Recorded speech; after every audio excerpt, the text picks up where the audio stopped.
Good morning. Thank you for braving the ice and snow and slush and everything else. For the benefit of those watching online who maybe don't live in the Treasure Valley, we had quite a bit of snowfall and freezing rain and 0-degree temperatures over the last week.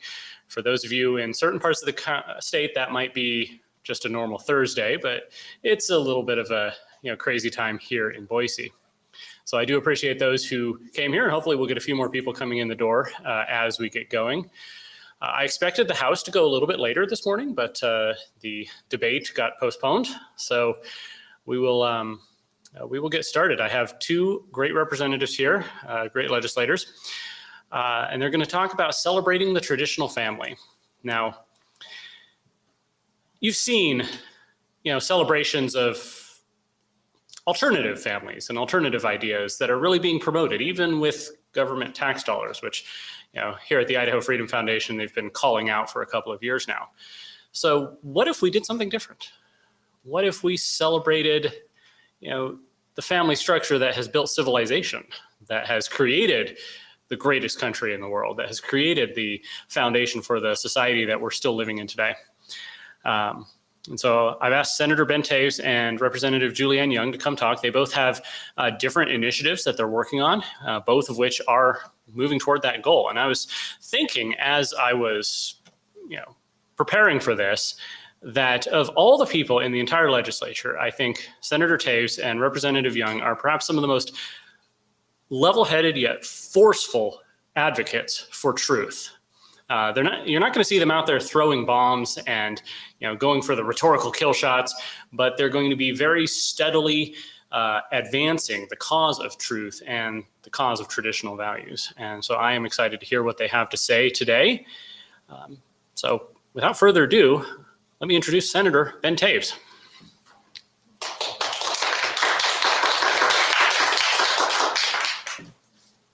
Good afternoon. Thank you for braving the weather and showing up. I had to scrape, I think, a 1/4 inch thick sheet of ice off of my truck this morning to be here as well.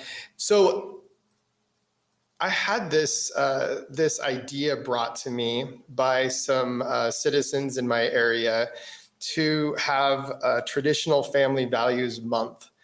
And what I have tried to do in my campaigning and in the way that I legislate is not just be about what I'm against, but also and especially be about what I'm for.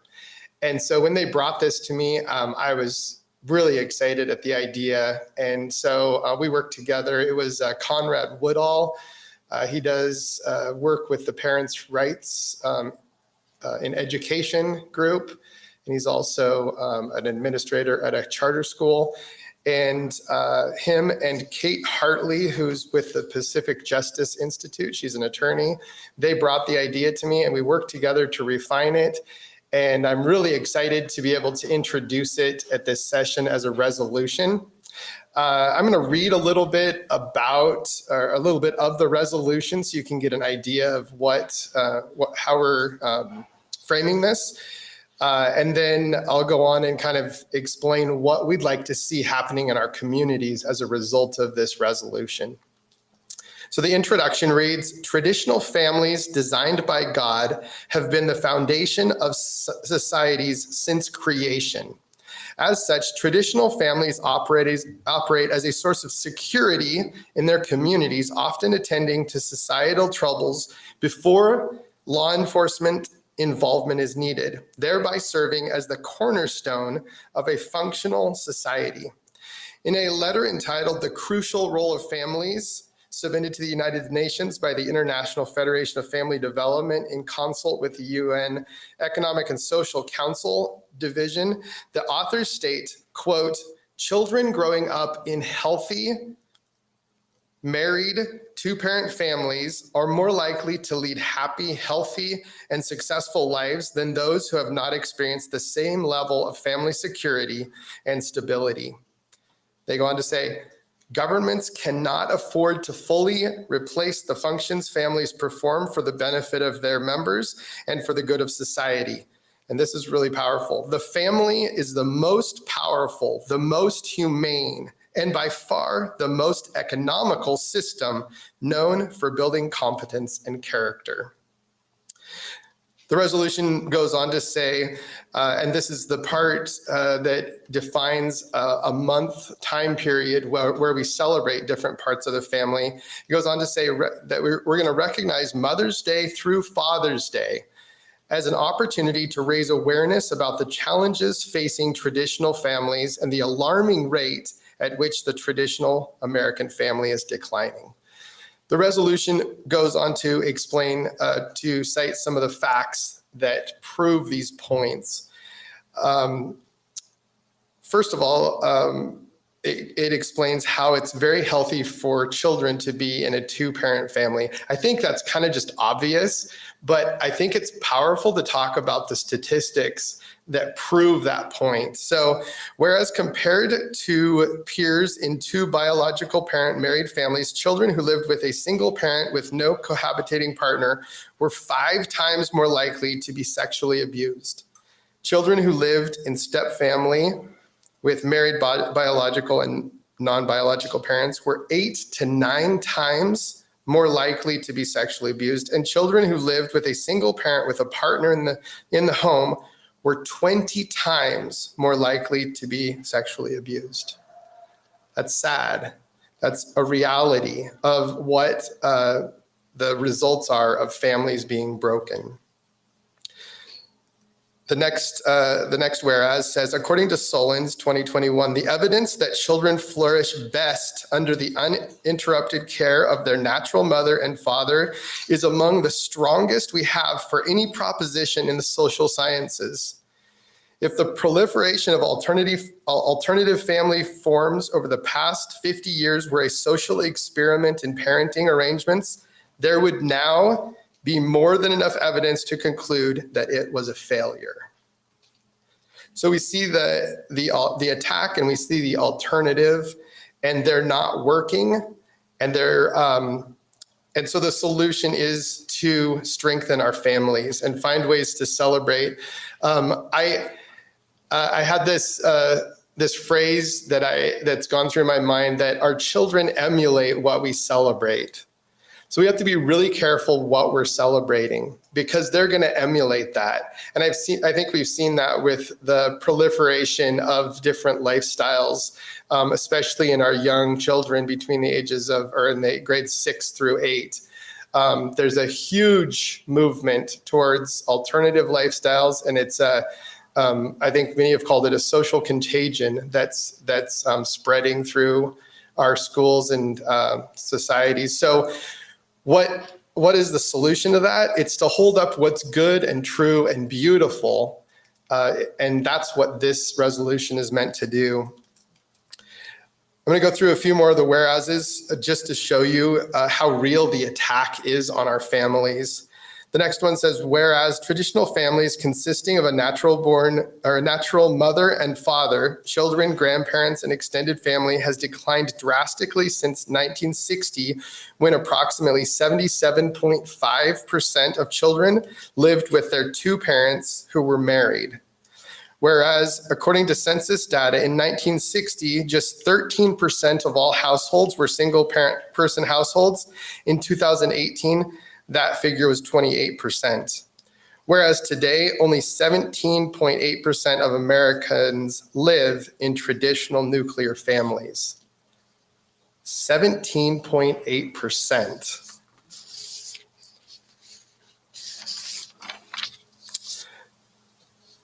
Whereas in 1950, 27% of marriages ended in divorce. Today, about 45% do. Whereas in 1960, 72% of Americans were married. In 2017, nearly half of Americans were single. Whereas American children are more likely to live in single-parent households than children from any other country. So we have an attack on our family. The attack is effective. It's causing negative results, and we need to figure out a solution. The next one goes into the stable family. Whereas according to the International Federation for Family Development, quote, those who build stable families have a higher life expectancy, lower risks of mental illness, alcoholism, and domestic violence. The children show lower infant mortality rate, lower risk of drug addiction, and lower incidences of engaging in criminal activities after puberty. They have higher academic achievements, lower incidence of mental illness, and fewer teenage unwanted pregnancies. A stable family is the lowest cost option for both its members and the state.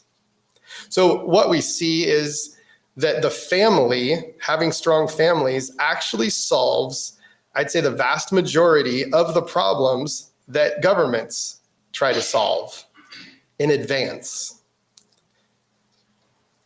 So here's a few, I'm just going to share with you two more statistics. Then I'm going to explain what we see the celebrations could look like of this month. So where even in high crime inner city neighborhoods, well over 90% of children from safe, stable homes do not become delinquents. Over 90%, even in our worst neighborhoods. By contrast, only 10% of children from unsafe, unstable homes in these neighborhoods avoid crime. Whereas 63% of youth suicides, 90% of all homeless or runaway children, 85% of all children who show behavior disorders, 80% of rapists with anger problems, 71% of all high school dropouts, 75% of all adolescent patients in chemical abuse centers, and 85% of youths in prisons come from fatherless homes. Those numbers are staggering. So what's the solution? I think the solution is to focus on our families more and focus on other things less. So what this resolution proposes is that we designate from Mother's Day to Father's Day as family values, traditional family values month. What we would do during that time is we'd recognize the first week, we'd recognize Mother's Day and the celebration of motherhood. The second week would be a celebration of sons, brothers, and uncles. I envision that as like guys going out and doing some guy stuff, which we do a little too little of sometimes. The third week, which is over Memorial Day, would be a celebration of grandparents. The fourth week would be a celebration of daughters, sisters, and aunts. Once again, I envision the ladies get to go out and do some cool girl stuff together. How cool to separate time, set aside time aside for that. And the fifth and final week, including Father's Day, as a celebration of fatherhood and the marriage between a man and a woman. The focus, I think, that week would be, it could include things like recommitment ceremonies. I think that often it's not always, but often it's the fathers that walk out on their family and leave. So this would be a challenge to fathers to stick around and stick with their marriage even through the hard times. What we would see, and we already have our first event planned, just in faith that this is going to go through. We have a 5K run that we're planning for early June that would celebrate the traditional family and would bring our community together around something that's good and true and beautiful. And I think as we lift that up, I think our children are going to follow. They're going to see how beautiful it is and how important it is that we focus on families and healthy families. And I'm hoping that it'll be a celebration that will bring about good memories that they'll want to emulate even when they become mothers and fathers in the future. So with that, I'm going to open it up for any questions you might have for me. Yeah. Hold on. For the benefit of those who are watching on the stream, I've got this microphone. It doesn't make any noise here, but the people on the stream can then hear your question. Well, thank you. I'm all in. I love it. It's fantastic. I'll spread your petition too. So I don't know if you brought that up. Apologize for being late. So I'm just putting it on my calendar. So this year, of course, it'll change yearly. But so we have May 12th And then is it Sunday through Saturday when you're defining the weeks? If you want to just kind of touch on what you mean by the weeks. That's correct. And then it ends on June 16th, but we don't have That's a correct. week after that. So the 5 weeks in between those. Yeah, so for Mother's Day, it would be that Mother's Day week starting on the Sunday before Mother's Day and going through Mother's Day.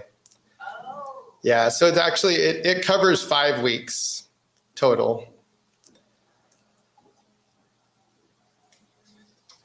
And I did neglect to point out that we have a website set up and we are collecting petition signatures. So you can get a copy of the resolution on there and you can sign the petition for us to pass this resolution. The web address is tradfam.org. So TRAD, like traditional but shortened, and fam.org. Any other questions? Yeah. Were all the statistics that you were relating, is that national? Is Idaho around the same statistics here? That's a good question. They are all national statistics. And if you go onto that, page, onto the website and you download, it has all the work cited. So you can go to the studies and see exactly how they were conducted. I don't know the statistics in Idaho. I would like to hope that they're better than that, but I don't know for sure. Yeah.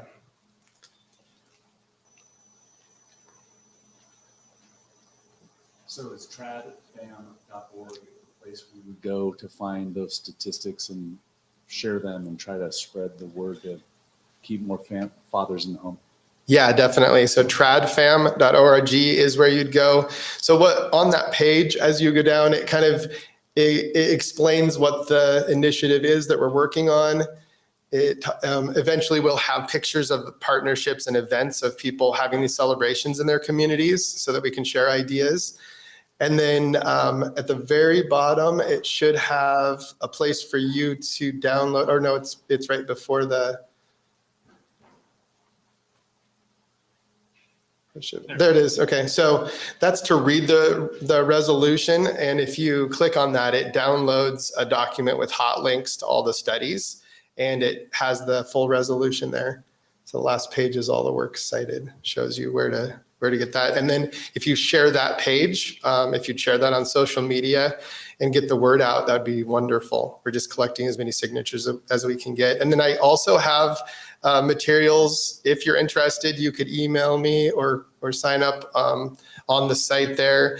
I could provide you with brochures and physical signatures if you want to take them to your churches or places of business to collect signatures there. So in effect, it's not the guns that go around, it's fatherless homes and other societal ills. Without a doubt, that's correct. Yep.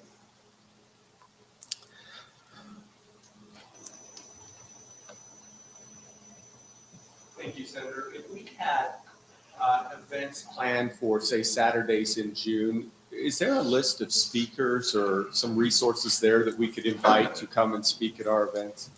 So we don't have that yet, but there's a whole resources portion of this where what we want to do is we want to let it be kind of grassroots. And as people start doing things, we're going to document what they did and then share that with other people so they can build on those ideas. But I think a list of speakers would be an awesome idea. It'd be a great thing to add to the resource center.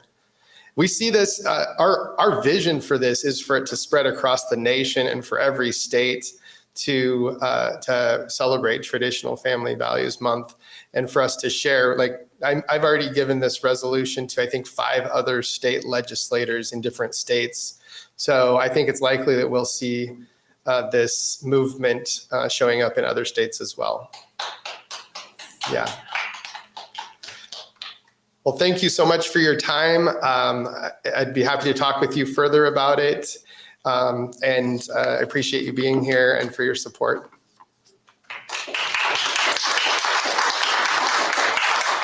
Thank you, Senator Taves.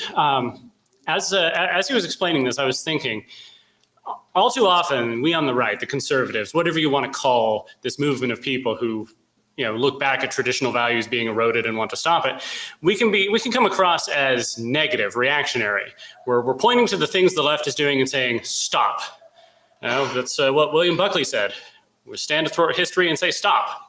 And obviously the conservative movement hasn't done such a good job of that over the last 75 years because here we are. So what I love about this and what about Senator Taves and Representative Young are doing is that it's a positive vision. It's saying this is something that is good. This is something that's true, something that's beautiful, and we're going to promote it instead of just pointing and saying stop at the other side. So I can't wait to hear what Representative Young has to share as well.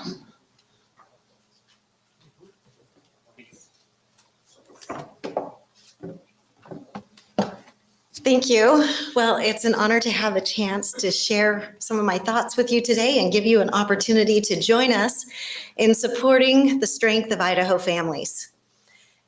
It's not the strength of the family, the strength of our state.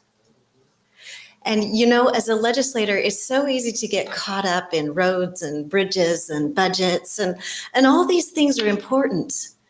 But you could do a phenomenal job of all of those things and still have a hot mess on your hands if you don't support and strengthen the family, because we can never replace what the family provides to society. As I've served, one of the things that I've noticed that's always kind of bothered me just a little is that all of the economic interests have lobbyists, right? When you know that your dollars are on the line, you put those dollars on the line to protect whatever your interest is. And so we've got loggers groups and all these different, bankers, and there's an association for every job out there.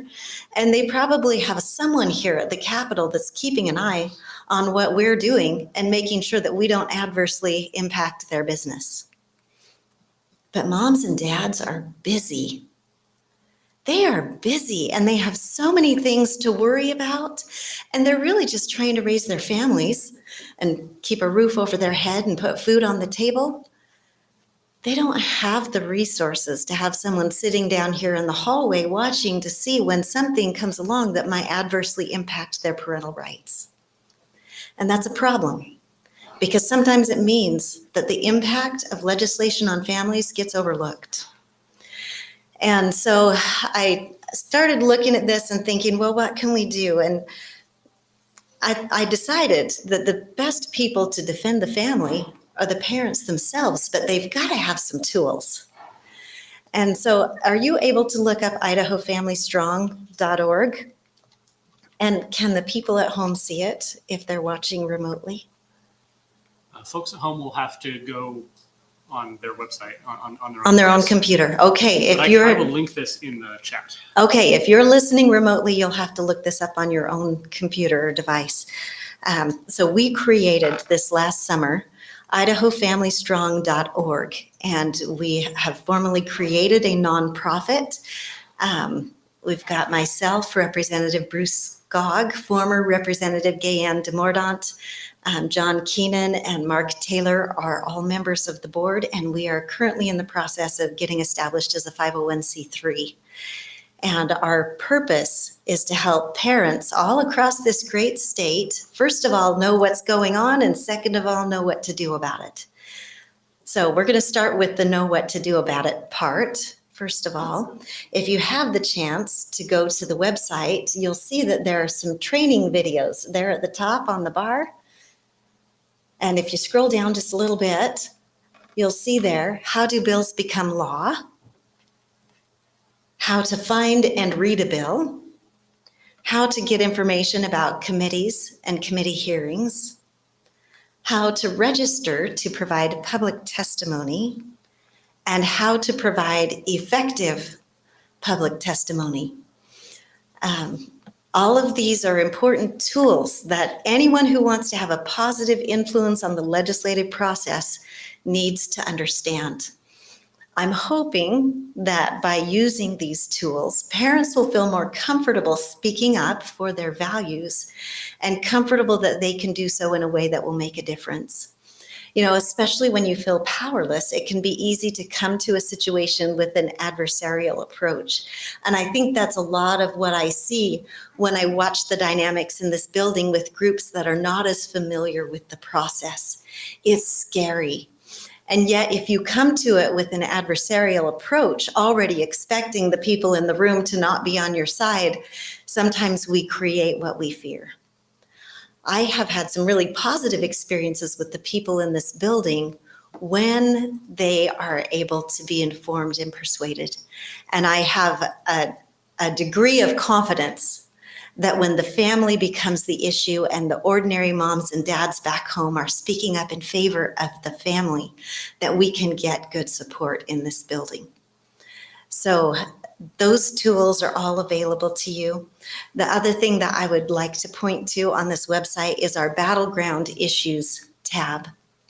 So as an organization, we are not formally lobbying, but we want those who may get involved with Idaho Family Strong or with the legislative process to still have some background information on issues that may come up in the legislature. So these are not bill specific. So you'll see at the top there the legal definition of male and female, conscience protections for counselors, protecting children from pornography, parental rights, schools and children's mental health, protecting preborn life, protection against explicit synthetic media, and that's AI for those of you who may not be familiar with that, artificial intelligence, which is a huge concern in terms of pornography and our ability to address it in our culture. And then family visitation protections. So those are all things that our board looked at before the session, and we said these are all issues that are current battleground issues that may come up during the legislative session, and we've provided some basic information about those issues. So if you've been on the website, you understand the legislative process, you're aware of some of the battleground issues, the last thing that you need is to know when to show up, right? And so on the far right side of the bar there, you see action alerts and an opportunity. It's right at the top there to put in some basic information and sign up for an action alert. And that action alert will look like basic information about here are some bills that impact families that you ought to be aware of with a hot link.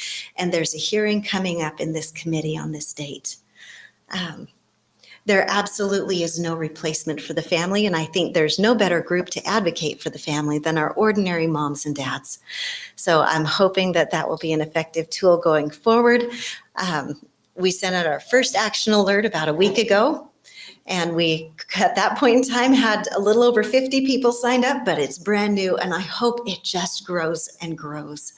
So please get involved, and I'm happy to answer any additional questions. Or if you have questions about family-centered issues that we may be working on in the legislature right now, I'm happy to speak to those.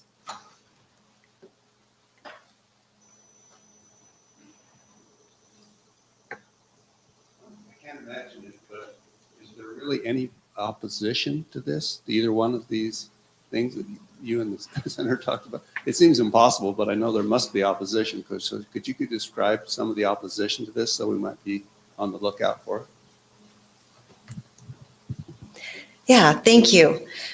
You know, I think that culturally we are currently moving away from an understanding of and an appreciation for the value of the traditional family and what it contributes. And those attacks come in a lot of different forms, but I'll give you an example that is something that we just recently heard in House State Affairs. Many of you may have been tracking what's happening with the library bill, dealing with explicit, I'm talking graphic sexual content in materials that have been placed in sections of libraries available to minors all across the state. I heard a speaker who had advocated for the family at the United Nations a number of years ago give a presentation, and she said one thing a lot of people don't understand about the conflict we have in American politics is that the left has a single highest liberty that it trumps everything else. Doesn't matter how it affects life, doesn't matter how it affects our fundamental constitutional freedoms. That is the highest value. And she said it's sexual liberty. What many people do not understand is that a culture that puts no limits, no boundaries on sexual conduct undermines the family.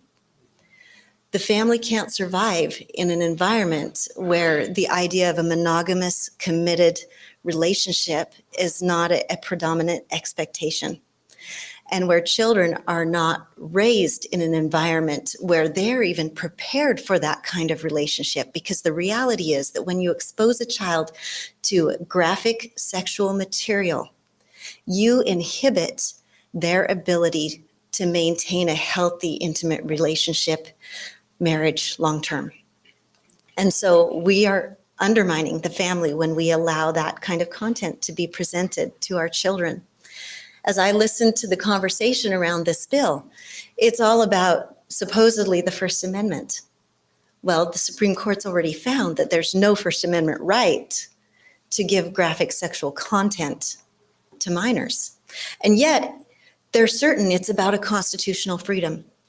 Could it be that what we're really hearing is that they want a protected right to sexual liberty in their written expression and in their ability to present that material to children? That's what I hear between the lines. And yet it's destructive to the family. Parents know it. They know it in their gut. And we need parents to speak up and say, no, protect my kid. Don't you dare undermine my child's ability to have a healthy long-term marriage relationship, because I can't get that back very easily. And we need people to say that. So that's just one current example that people might not think of as a family issue, and yet it very much is.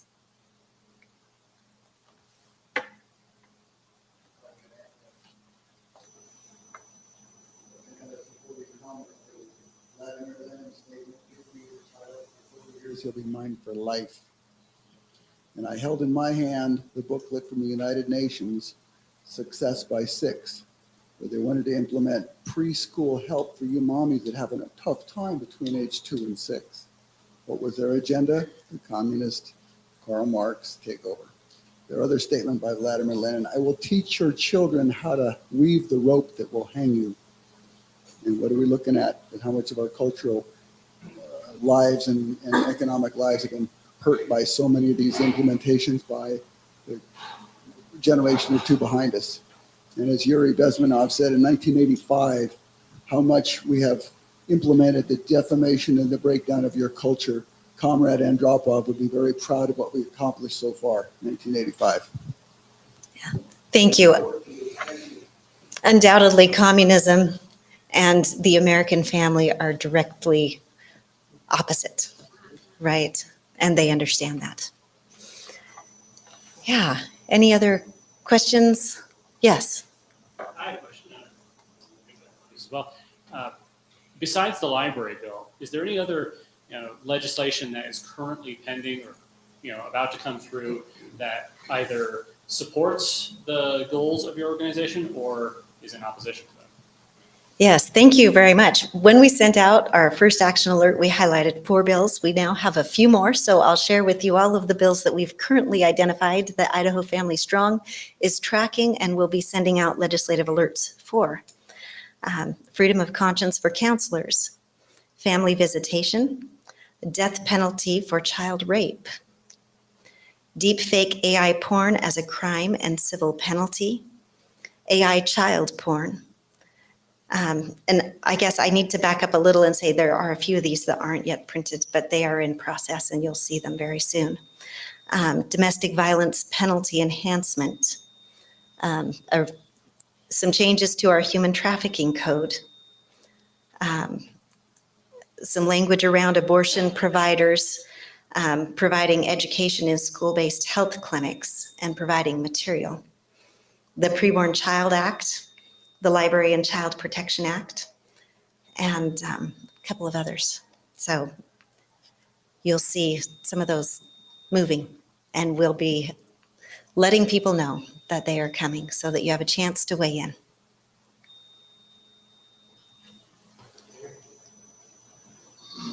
I just wanted to make a couple of comments.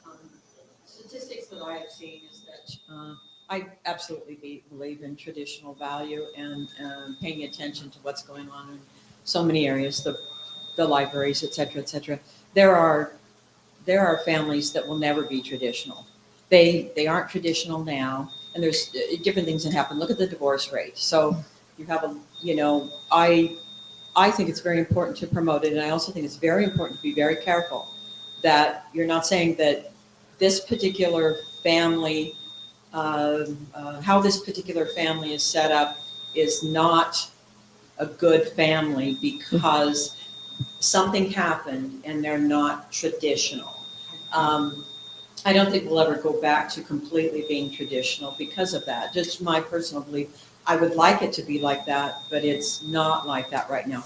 I'm a single mom. I had 3 children, and my kids have turned out terrific, if I say so myself, okay? Probably because they were just great kids, okay? But I don't have exactly a traditional family value or a family setup, although my values are very traditional.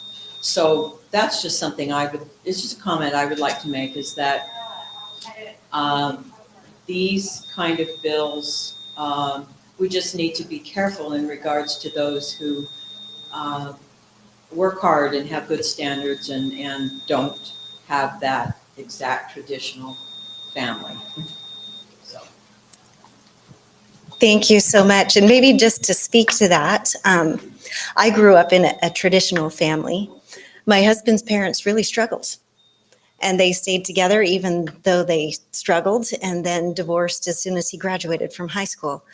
And I guess what I would say in agreeing with you that many families struggle and that there's no intent to demean their efforts, which certainly are in many instances absolutely heroic, is that my husband was blessed to have other friends and neighbors that supported him as a teen, even though his home environment was difficult, and he was blessed by the strength of their families. And so, when we build and strengthen the traditional family as a culture, we bless everyone. And that would be my hope.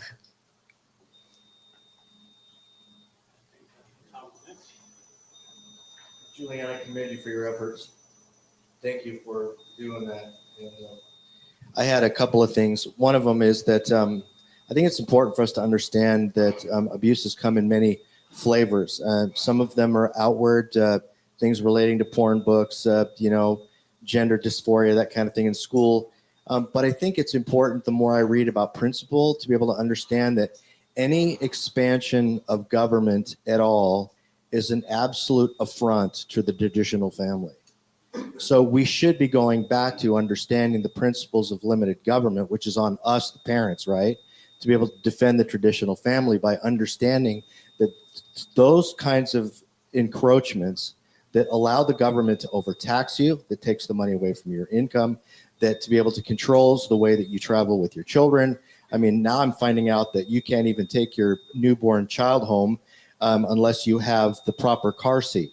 I mean, all of these things are assaults on the traditional family. The other thing I wanted to mention, which I think was related to what somebody else said about, is there any opposition to this, is I was dealing with my son early on in kindergarten and talking with the school principal. And I wanted to know, and this is early on when I was involved in civic engagement early on, and I said, why are you not teaching creationism and the only thing that you teach is evolution? And we ended up talking over the years and discussing all of that. And she said something really interesting to me. She said, Tom, I've been thinking about what you said all of this time. And she said, if the people were enlightened enough to be able to demand creationism being taught in school, they'd have to completely wipe out the entire teachers because we have left that 3 generations ago. So it's important for us to be able to understand encroachments are incremental. It's very important that we remain vigilant in what we do, but to be able to recognize the fact that anything that most things, and I hate to say this, but I just, as extreme as I am, I guess I'll just say it, any expanse that the government has is an absolute assault on the traditional family because they do more to undermine it than they do to protect the family. So thanks. Yeah, thank you for your comments. And I guess I would just add to that as we look at a move away from the traditional family that has been incremental, as you mentioned, over time, sometimes we have to be able to take background incrementally. And I believe that a part of that simply begins with affirming the value of the role of the natural family in a society that largely disregards that. And so that's where we begin today. And I believe that as we do that and we publicly affirm the value of the family and we look closely at how policies impact it, there are many things that we can do to incrementally move things in the right direction, but it needs to begin with the right assumption.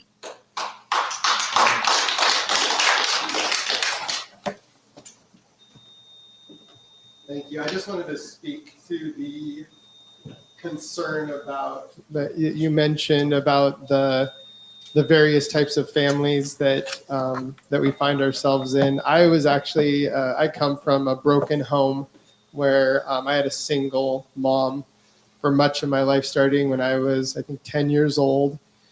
And so I wrestled with that exact thought as I was putting together the presentation of a traditional family and valuing it. And what I would say to that is, when I look back at my childhood, when I was my 11-year-old self, that little boy wanted his dad in his house. And raising up the standard of what is best does not diminish the reality of what is. It's there is a reality that we live with in a fallen world, but that doesn't mean that we have to lower the standard. I think we still point out how beautiful and wonderful those two-parent families are. And I just, when I looked at it, I was like, you know what? That's what I wish I had. So I don't mind continuing saying that that's what the best is.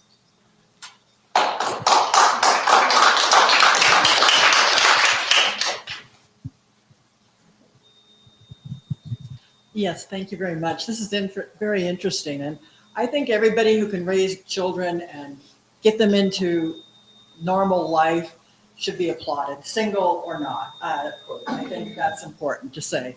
Anyway, I was fascinated when you said AI and children, because I hadn't thought about it. And I guess it's pretty prominent, and a lot of people put their kids' photos on the internet, young children. So I think it'd be great. I assume you have information on where to look for it on your website. But I wanted to point out, Ilana Rubel's very concerned about Joe Biden being attacked through AI, and she doesn't want any memes. And so in Idaho, she wants it blocked. No AI regarding Joe Biden. So maybe we can tag on to that and block a lot of people. Thank you. There will be actually several pieces of legislation coming forward this year addressing AI, and I think we'll actually find some bipartisan consensus around that issue. So thank you so much.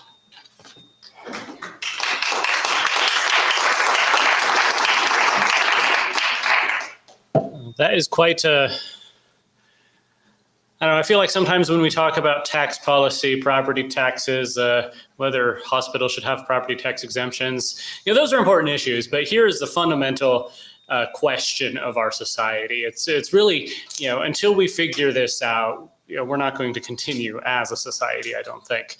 You can lower taxes all you want. You can, do everything else to, that's important, for liberty and for allowing people to live their own lives.